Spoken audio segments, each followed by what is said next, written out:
हमारे उत्तर प्रदेश के यशस्वी मुख्यमंत्री श्री योगी आदित्यनाथ जी जिस तरीके से अपने प्रदेश में सुख शांति अमन चैन कायम किए हैं, जिस तरीके से रोजगार सृजन कर रहे हैं, जिस तरीके से बहुत सारा बदलाव यूपी में हुआ है, जो माँ बहन बेटियां अपने आप को सुरक्षित महसूस कर रही हैं, गुंडा राज खत्म हो गया, वहाँ पर जो दंगे होते थे, जो हिंसा होता था, वो लगभग शून्य के कगार पे चला गया है। जो बचा खुचा है उस पर भी तेज़ी से कार्य हो रहा है।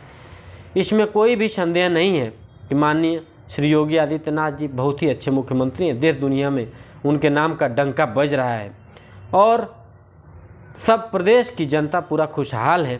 सभी लोग अपने आप को सुरक्षित महसूस कर रहे हैं। जो मुख्यमंत्री जी का त्याग तपस्या पुरुषार्थ है वो अवर्णनीय है, अकथनीय है, अविस्मरणीय है और अव्यक्त है, जिसको व्यक्त नहीं किया जा सकता।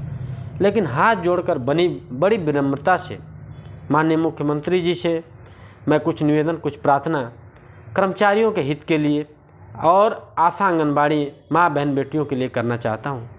माननीय मुख्यमंत्री जी, आज महंगाई के इस दौर में जिनके 2-4 बच्चे हैं, 3500 4000 से लेकर 6000 10,000 रुपये तक में कुछ नहीं होता है। पढ़ाने खाने में लोग परेशान हैं।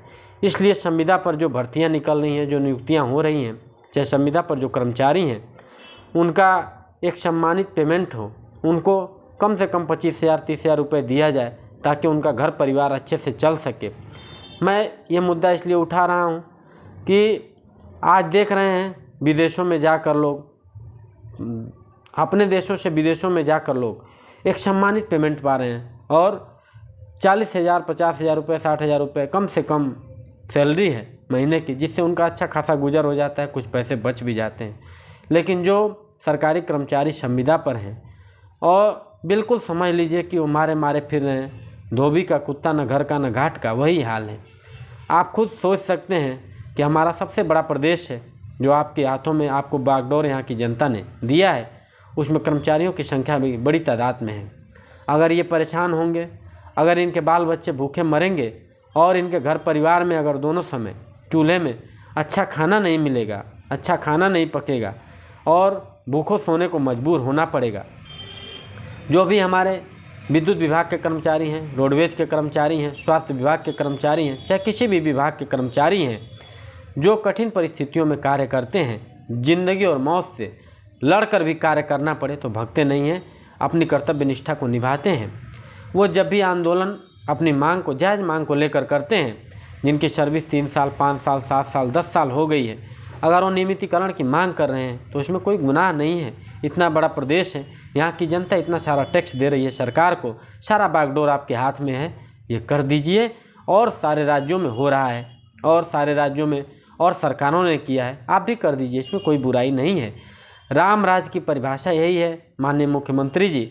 हमारे राम तो ऐसे हैं, पुरुषोत्तम, मर्यादा पुरुषोत्तम भगवान श्री राम कहा गया और उनके राज में कोई दुखी नहीं था, कोई दरिद्र नहीं था। सब नर करहिं परस्पर प्रीति। राम राज की 10 चौपाइयाँ अगर बोलेंगे तो बहुत देर हो जाएगी, लेकिन आप राम को अपना आदर्श मानते हैं तो उनकी मर्यादा को भी थोड़ा आप आत्मसात करिए। जनता के ऊपर उनके राज में जिस तरीके से कर लिया जाता था, चाहे जो सुविधाएं दी जाती थी, कम से कम आप योगी सन्यासी हैं, आप पर हमें गर्व है। आप हमारे सनातन के प्रतीक हैं, आप हमारे हिंदुत्व के प्रतीक हैं, आप हमारे हिंदुत्व के प्रतीक हैं, आप हमारे धर्म के ध्वजावाहक हैं। आपसे ये उम्मीद है, ये आशा है कि जो कर्मचारी अपने आप को थोड़ा सा गिरा हुआ महसूस कर रहा है, असुरक्षित महसूस कर रहा है, उसके लिए भी आप ज़रूर कदम उठाएंगे। हमारी आशा आंगनबाड़ी चाहे बहनें हैं, चाहे हमारे संविदा पर जो कर्मचारी भाई बहनें हैं, उनको समान काम का समान वेतन कर दिया जाए, बस यही हमारी मांग है। अपने लिए मैं कुछ नहीं मांग रहा हूँ, मैं प्रदेश की जनता के लिए, आशा आंगनबाड़ी बहनों के लिए, संविदा कर्मचारियों के लिए आपसे हाथ जोड़कर, आपके पैर पे पड़ के आपसे भीख मांग रहा हूँ। इनका कम से कम आप भला कर दीजिए, क्योंकि कई ऐसे लोग हैं जिनको मैं जानता हूँ जो अपने बच्चों को पढ़ा नहीं पा रहे हैं, 2 वक्त की रोटी समय से नहीं मिल पा रही है। जिन माँ बहन बेटियों के ऊपर, जिन भाइयों के ऊपर सारी जिम्मेदारी अपने परिवार की, वो बोझ के तले दबे हुए हैं कर्ज से।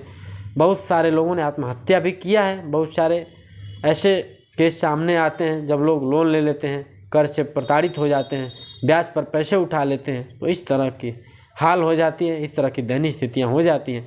आप ज़रूर हमारे वीडियो को संज्ञान में लेंगे और मैं आपका ही हूँ और आपका ही रहूँगा, ये वचनबद्ध होकर मैं बस एक भीख आपसे मांग रहा हूँ।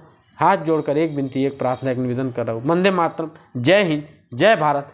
हमारी वीडियो को माननीय मुख्यमंत्री जी तक जरूर पहुँचाइए और उत्तर प्रदेश की समस्त जनता से आग्रह है, विनती है, निवेदन है, आप सभी थोड़ा हमारा साथ दीजिए।